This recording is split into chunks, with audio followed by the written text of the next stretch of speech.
아멘. 오늘 이 시간 로마서 1장 8절부터 16절까지의 말씀을 가지고 내가 예수로 말미암아라는 제목으로 하나님의 말씀을 함께 나눌 수 있기를 소망합니다. 우리 삶 가운데 가장 기뻐할 수 있는 것들은 어떤 것이라고 우리 성도님들은 말할 수 있을까요? 우리 삶 가운데 어떤 기쁨들이 온다 하더라도 가장 기뻐하는 것은 예수 그리스도 그 자체가 우리의 기쁨이 될 수 있기를 간절히 소망합니다. 왜냐하면 우리는 예수로 인해 살 수 있게 되었고 또 예수로 우리는 살아가기 때문이죠. 그래서 우리는 오늘도 이 시간 그 이름을 가지고 함께 하나님을 예배하는 것입니다. 그리고 그 이름으로 예배드릴 수 있는 자격을 얻게 되었고 그 이름으로 말미암아 우리는 하나님의 그 복을 충만히 누리며 삶을 살아갈 수 있기 때문입니다. 오늘 사도 바울이 말하고 있는 로마서 1장의 이야기도 마찬가지입니다. 예수님을 만나고 나서 자기 인생의 가장 기쁜 소식은 예수님이다라는 것을 말하고자 하고 있는 것이죠. 바울이 그래서 로마서에서 강조하고자 하는 것은 예수님이 곧 복음이라는 사실, 그래서 자신은 복음 그 자체이신 예수 그리스도를 중심으로 삶을 살게 되고 복음이신 예수님을 증거하는 그 일이라고 한다면 자신의 생명조차 조금도 아까워하지 않는 그러한 열정이 뿜어져 나오는 것이 우리가 함께 읽었던 로마서 1장의 말씀을 포함하여 로마서 전체의 말씀의 핵심적인 내용이 되는 겁니다. 1장을 그래서 찬찬히 읽어보시면 바울은 다른 사람들에게 예수님을 만난 사람의 삶 가운데에 진짜 예수님을 만난 사람이라고 한다면 몇 가지 일들이 자연스럽게 나타난다라고 소개하고 있는 것이죠. 그러니 오늘 이 말씀을 듣는 우리에게도 반드시 나타내야 될 그 모습이자 예수님을 만난 사람이라고 한다면 우리 가운데의 삶 가운데의 그 삶을 증명해내야만 할 것입니다. 말씀을 통하여 새롭게 되십시오. 그리고 예수 그리스도를 만나 하나님의 사람으로 오늘도 그 삶을 살아내는 능력이 주님으로 말미암아 얻고 돌아갈 수 있는 귀한 은혜의 자리가 될 수 있기를 간절히 소망합니다. 그 첫 번째가 바로 사람으로 인한 감사가 넘치는 인생을 살게 됩니다. 그러면 자연스럽게 우리 가운데 주어져야 될 질문은 바로 이것이겠죠. 그럼 나에게는 사람으로 인해 감사가 있는가라는 질문을 말씀을 통하여 우리는 질문해 봐야 할 겁니다. 오늘 본문 8절의 말씀인데요, 우리 본문 8절의 말씀을 다시 한 번 더 함께 읽어보도록 하겠습니다. 시작.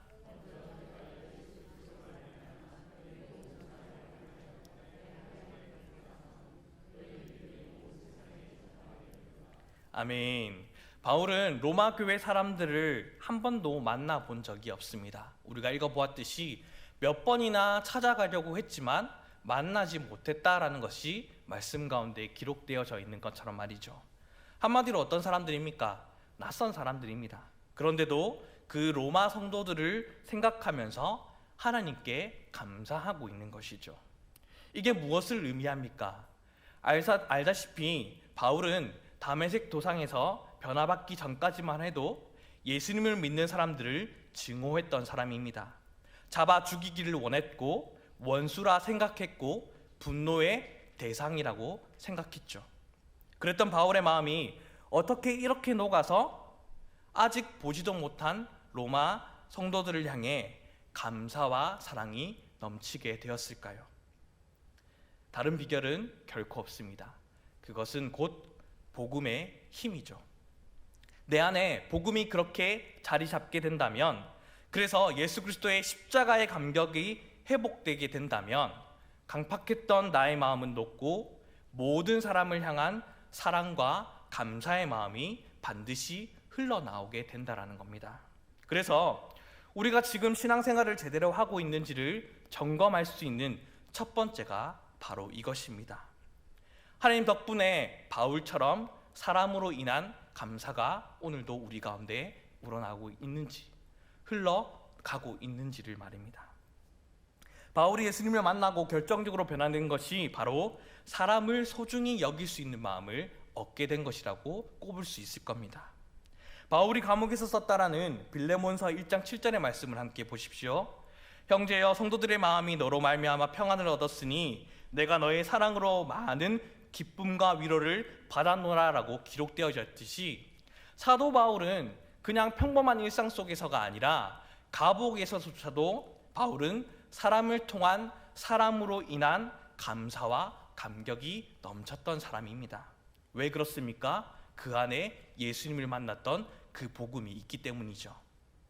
오늘 이 말씀을 듣는 내가 먼저 이 복음으로 새롭게 될 수 있기를 소망합니다.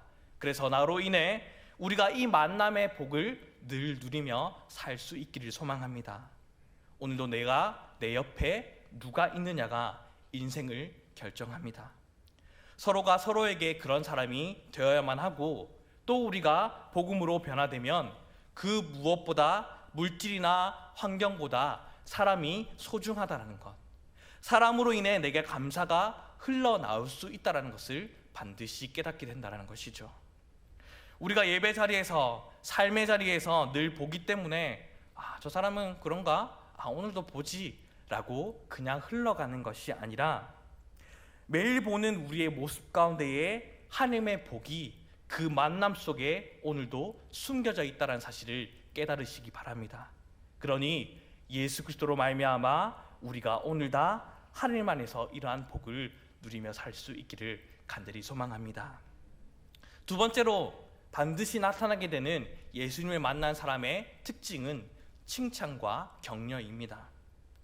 새롭게 된 나의 마음과 생각이 보다 실제적으로 드러나고 있는 것이죠.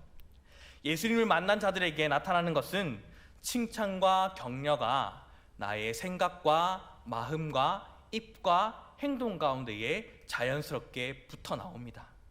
그래서 두 번째 질문은 오늘도 나에게 상대방에 대한 칭찬과 격려가 있는지, 그리고 그 칭찬과 격려를 더불어 내가 상대방을 존중하며 행동하고 있는지를 돌아보아야만 하는 것이죠.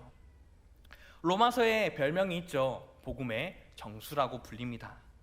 그래서 기독교의 교리가 체계적으로 다루어지는 책인 만큼 바울은 이 로마서를 기록하면서 로마에 있는 성도들의 좋은 점을 찾아내고 칭찬하고 격려하면서 정말 찬 복음을 찾아내고 그 복음 안에서 삶을 살아내기를 원하는 마음으로 썼습니다. 그래서 오늘 본문 12절에서도 그 정신이 드러나고 있죠. 이는 곧 내가 너희 가운데서 너희와 나의 믿음으로 말미암아 피차 아니함을 얻으려 함이라. 아멘. 여기서 피차 아니함이란 서로 용기와 격려를 주고받는 일을 말하죠. 다시 말해서 바울이 지금 로마로 가기 원하는 것은 로마 교회 성도들과 더불어서 서로가 서로에게 복으로 말미암아 서로를 격려하고 칭찬하고 함께 해나가면서 그 복음을 증거하는 일을 늘 함께 해나가길 소망하는 마음이 이 가운데에 담겨져 있는 겁니다.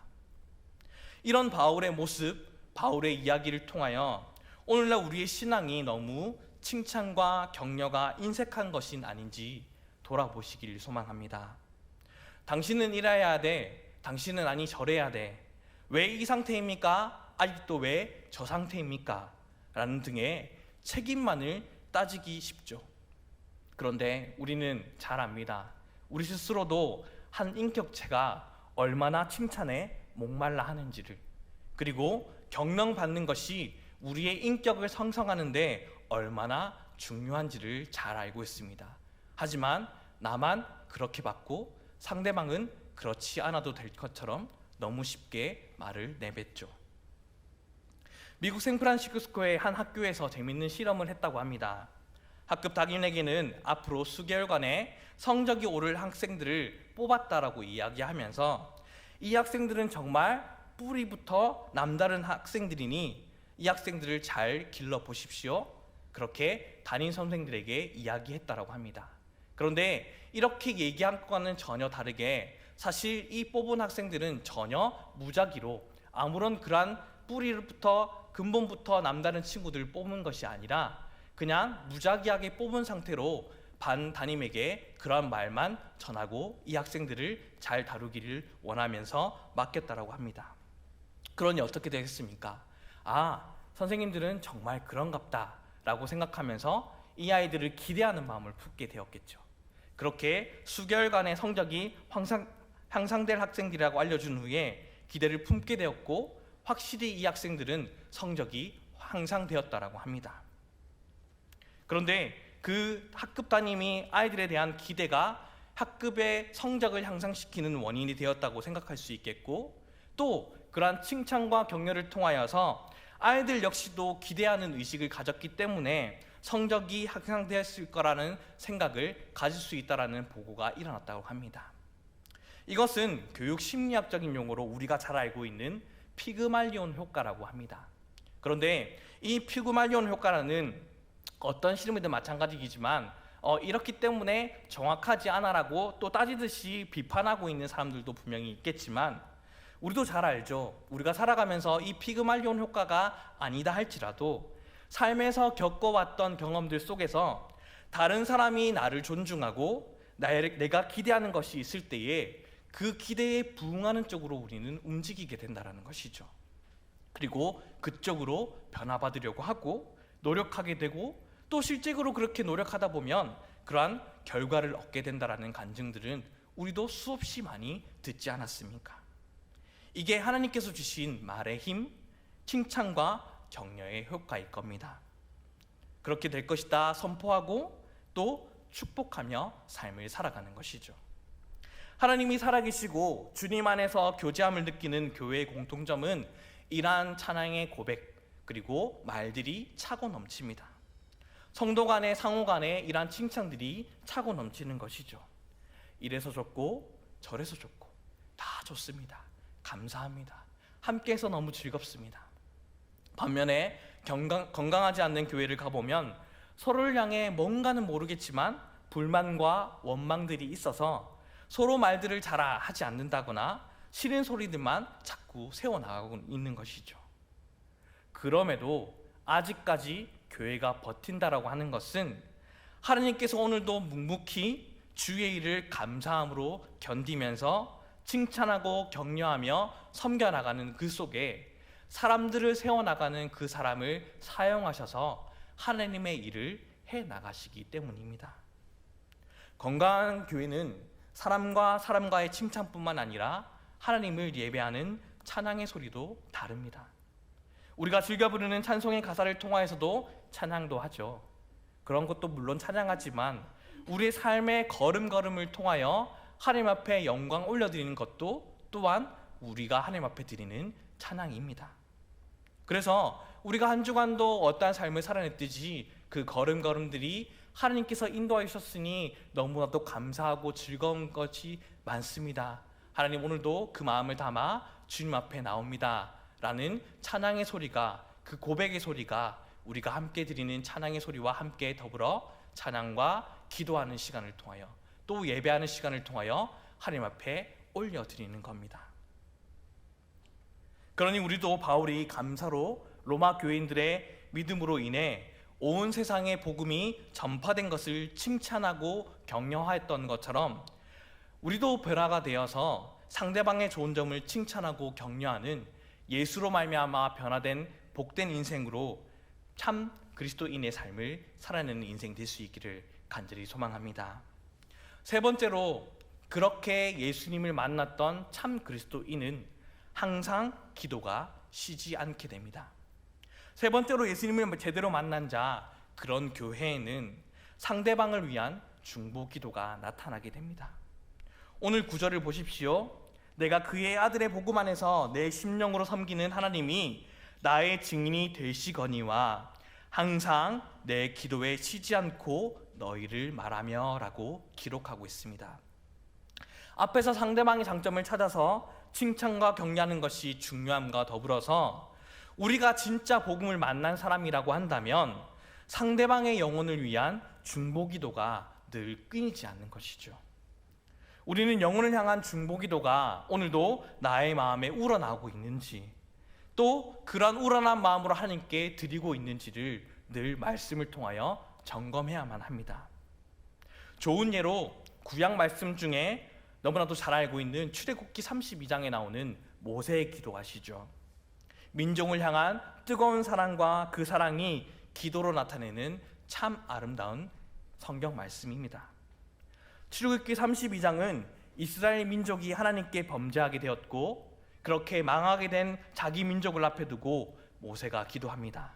그리고 출애굽 32장 32절의 말씀처럼 하나님, 이 민족의 죄를 용서해 주십시오.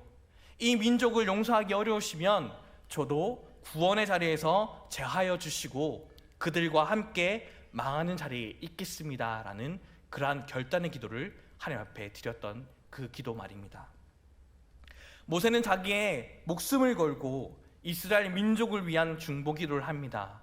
오늘 우리도 말씀으로 스스로 돌아볼 것은 많은 사람들이 세상에서 악하고 교회도 무너졌다 하면서 이러면 되냐 저러면 되냐 자신이 불편하고 어려운 일들을 가지고 자신의 생각으로 여러 가지 문제들을 자꾸 드러내기만 합니다. 그리고 나의 마음과 나의 몸이 편하면 되는 것이죠. 나의 문제만 해결받고 나머지는 모르겠어, 내 문제는 아니니 라는 생각으로 이런저런 문제들만 들추어냅니다. 하지만 진정 우리가 그 문제들, 그 일들을 가지고 모세와 같은 기도를 드리며 중보의 자리로 서 있느냐가 가장 중요한 일입니다.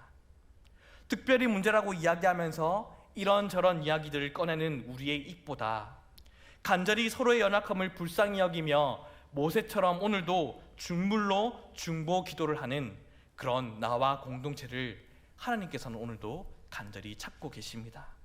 그리고 그런 교회와 그리스도인들을 통해 하나님은 기뻐하시고 또 그들을 통해 하나님의 복음을 오늘도 온전히 세상 가운데 흘러가게 만들어 주신다는 겁니다. 그러니 그 주인공이 여기에 모인 우리가 될 수 있기를 간절히 소망합니다. 마지막으로 복음의 빛을 진 자로 살아가게 됩니다. 요즘엔 빛이 없는 것만으로도 부자라 말할 수 있겠죠. 그런데 어쩝니까? 복음이신 예수님을 제대로 만나게 되면 우리는 다 빚쟁이가 됩니다. 그래도 괜찮으시고 그래도 기쁨으로 마땅히 여기실 수 있으시겠죠? 왜냐하면 복음의 빛을 진 자는 그 마음은 예수님을 만난 사람에게 찾아오는 자연스러운 현상입니다. 그리고 그 빛으로 내가 기뻐 어찌할 수 없는 그러한 모습이 나타나게 되는 것이죠. 그래서 오늘 14절 바울이 이렇게 고백합니다. 헬라인이나 야만인이나 지혜 있는 자나 어리석은 자에게 다 내가 빚진 자라고 말이죠. 이전에는 바울은 이 복음과는 전혀 거리가 먼 사람이었습니다. 예수를 믿는 자를 핍박했고 율법에만 충실했습니다. 그런데 어느 날 다메섹 도상에서 예수를 만나게 되고 한 인생이 완전히 바뀌어지게 되죠. 부활하신 예수님을 만난 순간에 그는 도무지 저항할 수 없게 됩니다. 완전한 복음의 비밭에 무너지고 엎드려지게 됩니다. 복음이신 예수님을 만난 경험은 바울 그 자체의 인생의 가장 큰 경험이자 자신의 인생에 바뀌게 되고 새롭게 복음으로 눈이 열리게 되는 귀한 시간이 됩니다. 그래서 예수 그리스도를 정확히 만나본 사람, 복음을 경험한 사람이라고 한다면 복음은 내 인생의 전체를 통틀어서 가장 강력한 사건이라 말할 수 있는 거죠. 우리가 즐겨 부르고 아는 찬양 찬송가 421장 내가 예수 믿고서라는 찬양 가사처럼 주님께서 나의 빛이 되셔서 어둠을 헤치시고 나의 모든 것을 변하게 만들어 주셨습니다.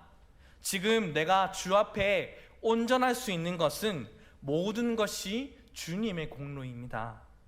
나의 모든 것은 주님의 공로로 말미암아 변화될 수 있게 되었고 그 피로 구속받았습니다. 그래서 하나님은 나의 구원자 되시고 나는 그로 말미암아 정죄함 없습니다 라고 고백하지 않습니까? 이러한 은혜를 받았기 때문에 전하지 않으면 견딜 수 없는 겁니다. 우리 인생에서 가장 근원적이고 우리를 무겁게 하고 불행하는 것은 죄의식입니다. 죄 때문에 나는 아무것도 할 수 없어라는 그 어둠에 있는 나의 그 마음 말입니다. 죄의식은 그래서 내면의 밑바닥에서 우리의 발목을 늘 잡고 있는 것이죠. 더 나아가지 못하게 만듭니다. 인생의 어떠한 짐보다도 그래서 죄의 무게가 너무나도 무겁습니다. 그러나 예수 그리스도를 만난 후에는 이 죄사함을 얻게 된다고 한다면 우리는 자유하게 될 수 있는 것이죠. 그리고 궁극적으로 이 바울이 이야기하는 것은 예수님을 만난 사람은 이 빚진 나의 비밀이 나만이 가질 수 없는 가질 비밀이 될 수 없다는 것을 알고 이 마음과 행동은 진짜 예수 믿는 사람으로서 복음을 날마다 증거할 수밖에 없다라는 겁니다. 그래서 빚진 자로 살아간다는 겁니다. 갈수록 예수님을 믿는 사람들은 세상에서 더 많은 핍박과 고난을 받게 될지 모릅니다. 왜 혼자만 믿지 다른 사람에게까지 믿으라고 강요하죠. 그래가 교회를 안 나가 무례하다라고 말하는 것도 나름 일리 있는 말이 될 수 있을 겁니다. 그래서 우리는 무례할 만큼 상식적이지 않는 모습으로 복음을 전하지 않고 지혜롭게 복음을 잘 전하는 것도 너무나도 중요합니다. 그런데 그것보다 더 중요한 것은 그럼에도 불구하고 모세가 간절히 기도했던 것처럼 하나님께서 붙들어 주셔야만이 용서해 주셔야만이 살 수 있다는 것처럼 예수 그리스도가 우리 가운데 있어야지만이 살 수 있다라는 이 복음으로 말미암아 죄 사함을 얻는 이것만을 복음을 전하지 않으면 견딜 수 없다라는 그 믿음이 우리 가운데 있어서 다른 어떤 것보다도 오늘 우리가 전하며 나타내야 할 것은 우리를 살리시고 나를 변화시킨 예수 그리스도라는 이 복음을 전하며 살아가는 것이 가장 중요하며 가장 우선이 되어야 될 줄로 믿습니다. 사랑하는 성도 여러분, 오늘 우리가 말씀을 통하여 복음을 듣고 사랑을 받은 그리스도인은 하나님에 대한 감사와 함께 사람에 대한 감사가 있게 되고 또 서로를 위해 중보하며 칭찬과 격려가 끊이지 않는 복음의 빚진 자의 인생을 살게 된다는 것을 분명히 깨닫게 하여 주셨습니다. 그러니 우리의 삶과 인생을 바꾸어 놓은 복음이신 예수 그리스도를 가까운 사람들과 나누고 싶어 하는 것은 너무나도 자연스러운 일이자 우리가 미루지 말고 반드시 해야 할 일이며 정말 예수님을 만난 사람이라고 한다면 나타내는 참 모습인 줄로 믿습니다. 여러분 안에 이런 마음이 일어나 복음의 빚진 자로 살아가십시오. 그래서 복음이 우리와 함께 주님과 동행하며 온 세상에 전파하는 그런 귀한 사명자의 삶을 잘 살아낼 수 있기를 간절히 소망합니다.